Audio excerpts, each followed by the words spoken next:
just super grateful and happy right now.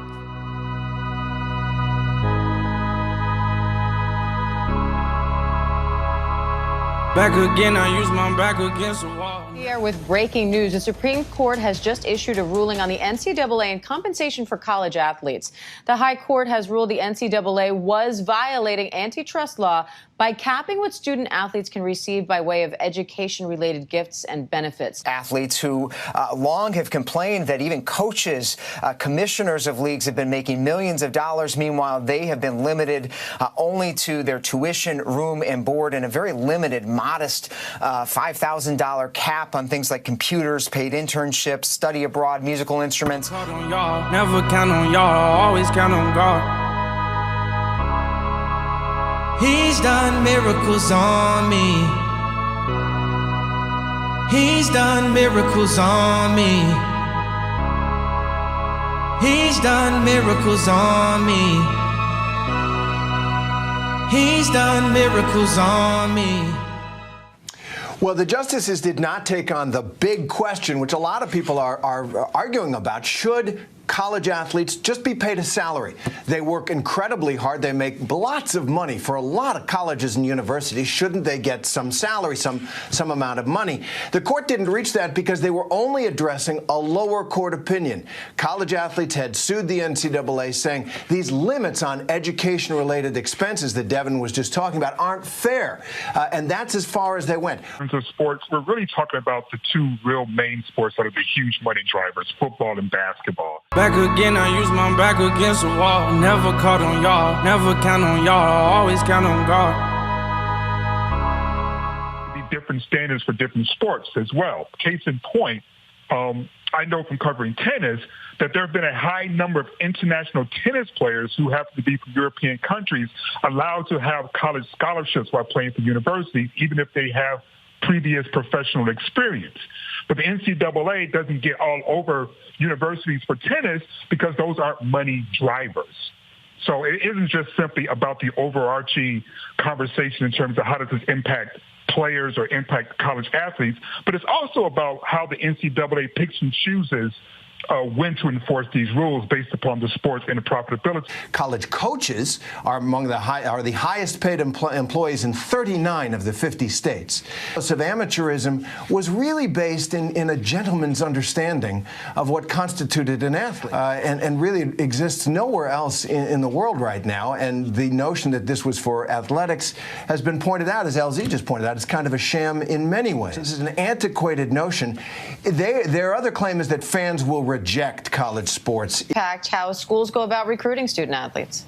Yeah, a lot of small schools and colleges and universities, Diane, actually opposed the lifting of this cap because they were afraid that there was going to be an arms race. I mean, there already is an arms race in college sports for the best athletes who can get lured to certain schools based on how much the school can pay or provide in some of these perks. So this perhaps enhances that competition for some of the best athletes. Hannah, how quickly did this deal come together, and were there any other companies in the running? So we got this deal at 12 a.m. on July 1st through the Icon Source app, which was very easy, but it did come in fast. But we definitely just went over it with our manager and looked at the terms, and we're super excited about Boost Mobile and working with them. So yeah, we're just super grateful and happy right now. On J. Will and Zubin, Jason Fitz in for Zubin, Monica McNutt in for J. Will. So, Paul, I want to at least quickly make sure people understand name, image, likeness does not mean the school will actually be paying any student. It's just allowing the student to monetize off of their name, image, likeness. Tebow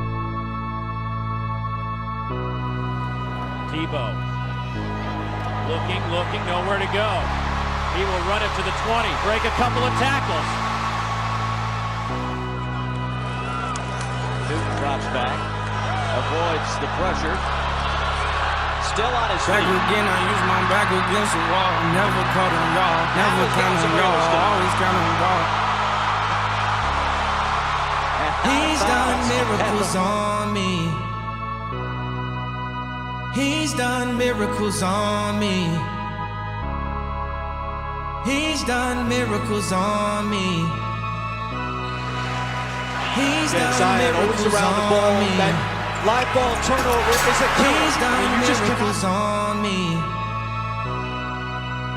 He's done miracles on me. He's done miracles on me. He's done miracles on me. He's done miracles on me.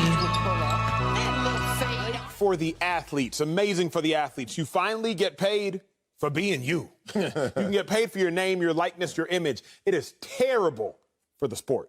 Ooh, let's hear it. Great for the athlete, terrible for the sport. So, Forbes study shows that the top-paying revenue-earning college programs, Texas A&M, $107 million, Texas, $100 million, not profit, but revenue. Okay. $100 million, A&M, $107 million, Ohio State, Alabama, Michigan round out the top 5. Here's the issue. Let's go. Only 2 programs and 98% of college programs make money.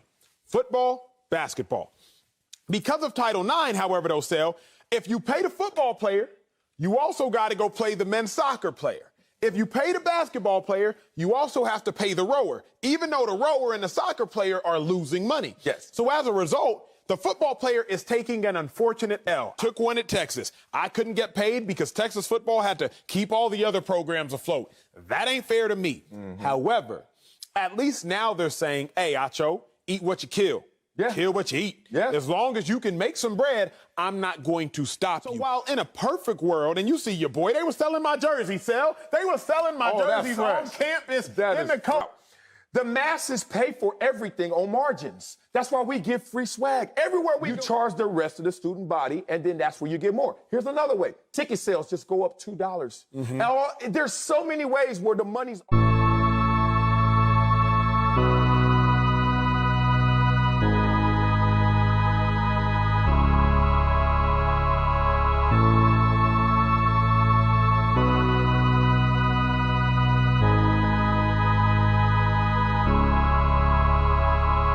Back again, I use my back against the wall. Never caught on y'all, never count on y'all, always count on. This amateurism that they keep hiding behind is really just BS.